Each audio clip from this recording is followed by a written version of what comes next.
Okay, if a book claims to be holy and has at least one mistake, it fails and is known not to be divine. 60 years ago, the state of Israel was created with Jews from Poland, Yemen, Ethiopia, India, Iran, etc.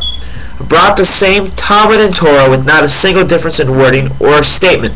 The Quran has many different problems because the Quran in Yemen is different than one in Saudi Arabia, different than Egypt, and so forth. The Quran states that the patriarchs are buried in Shechem, Nablus, while in reality they're in Hebron.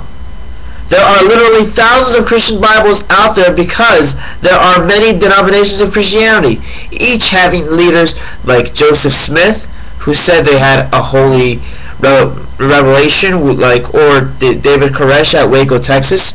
There may be different denominations of Judaism, but the Torah never changes and the story never changes in any detail at all.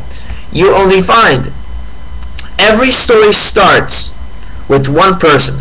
There is a 50-50 chance that it's true or not. The Quran says that Pharaoh asked Haman to build him a tower so he could see God.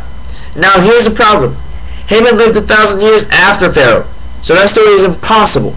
Another error in the Quran is that the wife of Pharaoh raised Moses, as the Quran states, but the Torah, who was divinely given, says that the daughter of Pharaoh raised Moses. So that's another contradiction. In the Bible, Joseph goes out of town and Mary becomes impregnated. When Joseph returns, what does he find? He finds Mary is pregnant. Now, when he has never touched her, here she says it's from God. Right away, Mary has an incentive to lie, because if they found out that Mary had committed adultery, she would have been put to death. Plus, there's also no witnesses to corroborate the story that an angel came to speak to Mary. So it is more than 50% chance that the story is false, because there are no witnesses to corroborate that it happened. Plus, she had an incentive to lie, so it is 25% chance it is true. In Matthew 5:17 and 5:19, Jesus says, "Do not think I came to destroy the law of the prophets. I did not come to destroy, but to fulfill. For assuredly I say to you, till heaven and earth pass away, one jot or one little tilt will by no means pass. The law is as is fulfilled. Whoever therefore breaks one of the least of these commandments and teaches men, so shall be called least in the kingdom of heaven. But whoever does teaches them, he shall be called great in the kingdom of heaven." But as you review the other Gospels in the New Testament, one must agree that they must not contradict one another, like keep the Sabbath. Yet he allows his students to violate the laws of Shabbat. When his students ask him why, he replies, he is the master of the Shabbat. The Torah says that Abraham bought the land in Hebron and was buried there. But in Acts 17:15 and 17:16 it says Jacob went down to Egypt, came to his end there, and so did his fathers. And they were taken over to Shechem, modern-day Nablus, but to rest in place which Abraham got for a price of silver of the sons of Hamor and Shechem. This is a major contradiction where the Torah tells us it was Hebron. The book of Acts tells us it was Nablus. Acts 7:14 says, Joseph sent for Jacob and his family 75 people. But the Torah says it was 70. These are just a few of many mistakes that exist in both the Quran and the New Testament. There are more than 150,000 versions of the New Testament and hundreds of versions of the Quran. For the sake of argument, let's just say one of these Qurans or Bibles are divine. How could you possibly know? Judaism is the only religion started in front of thousands of witnesses. No other religion does. When a guy goes to court and presents himself to a judge and has no witnesses to prove his story, will the judge and jury believe him? In Deuteronomy chapter 4 verse 2, it says, "You shall not add the word that I commanded you, nor shall you subtract it, for it to be observed the commandments of Hashem your God, and that I command you." This means no one can add anything to the Tanakh, meaning that the New Testament is not even applicable, nor is the Quran. The Torah has 304,805 letters. If a person makes a mistake in writing the Torah by adding or missing even one letter, the Torah loses its holiness and completely. It must be thrown out. But you cannot use it in a synagogue. The Torah tells us that the sun is covered with special protection. And just recently in our history in the 20th century, we've learned that the sun has different layers. This actually they knew 3,300 years ago. That's incredible accuracy. The Torah says that climate and geography affects our looks, which we know now, genetic scientists can tell us.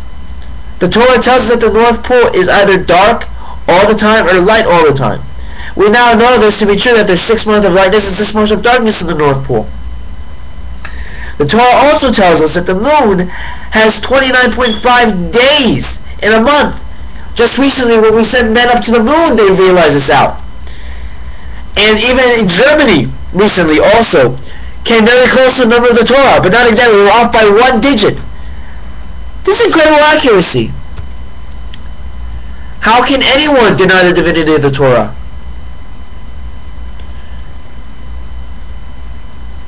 For one to do this lacks knowledge, lacks knowing about the Torah,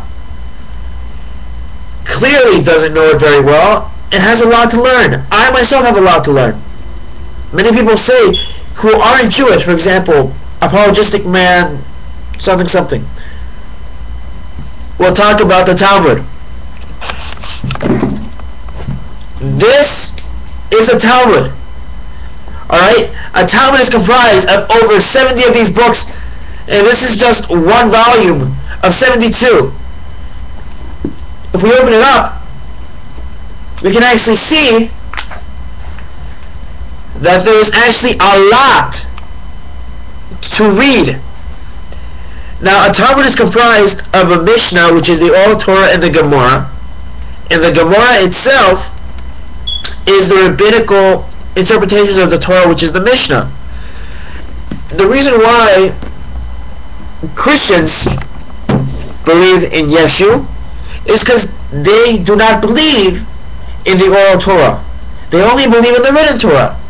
But that's also ridiculous, because the Torah is made out of 3 parts. It's made out of the hidden, it's made out of the oral, and the written. Without any of those ones, the Torah doesn't make any sense at all. For example, in Genesis, it says, "Let us make man in our own image." The rabbinical commentary tells us that Moshe went up to Hashem and he said, "Hashem, why would you allow me to put this on? People will think there's more than one God." And then Hashem tells him, "I am referring to the angels that help me make man's neshama. I am not referring to the other gods, but if people choose to believe in this idolatrous thing, then let it be so."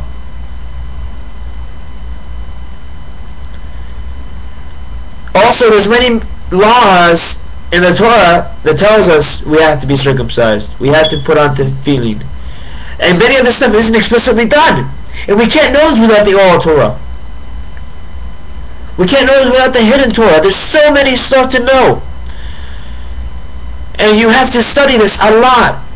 I have a lot to study. Everyone has a lot to learn. You can't just pick up Ezekiel, read it all the way, and think you know the whole book, because you don't. There's a lot of stuff to know. There's a lot of stuff to figure out.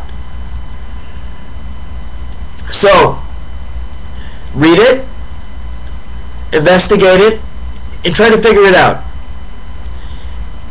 And try to come to a conclusion about it.